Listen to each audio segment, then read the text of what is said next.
اللهم استر عيوبنا بجاه محمد عليه السلام.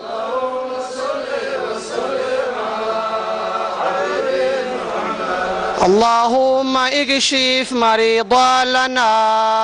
بجاه محمد عليه السلام.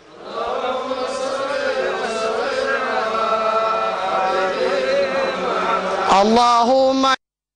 shiiqa ayaa jaaliyada kala hadlay sidii looga shaqayn lahaa midnimada ummadda Soomaaliyeed meel kasta oo ay joogaan waxaana uu sheegay Soomaalida dhibaatada haysataa ay u badan tahay khilaafkii dhexdooda ahaa haddaan laga shaqayn midnimada ay dhibaatadu ku sii soconayso ummadda Soomaaliyeed shiiqa hadaladiisina waxaa ka mid ahaa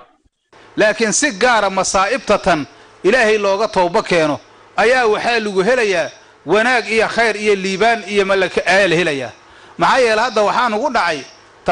tafaruqaan ugu dhacay shay kasta maanta waa ku kala tagsana shay kasta hatta hadda waxaad arkaysaa waxa hadda masiyeeraya in masaajid bil iskula dukanaysa hadii ilaahay loogu dhawaahay in hatta lagu kala tagay waxa la dhihi jiray Soomaalidu dhihi jirtay labada isjecel adduunyo la isugu daraa markaas iga iska hor imaahaye hadda waxa weey arintu maas waa soo dhaaftay sababtoo ah waxa weeye salaadii cibaadada ilaahay loogu dhawaahayay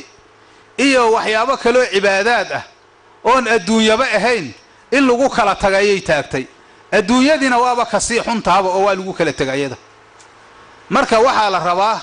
ilaahay subxaanahu wa ta'ala inaan u tawba keeno alla aanu u tawaalucno waxa la shaka ah inaan wax aan galnay in loo cadaabayo wixina waxay doonayaan in la fikiro oo la ogaado dadka ahlul cilmiga ah ee in loola noqdo umadu markaasi anaga islaamka oo dhan ilaahay subxaanahu wa ta'ala wuxuu ka dalbay wada jir ayuu ka dalbay maantana waxa weeye ma ahan kaliya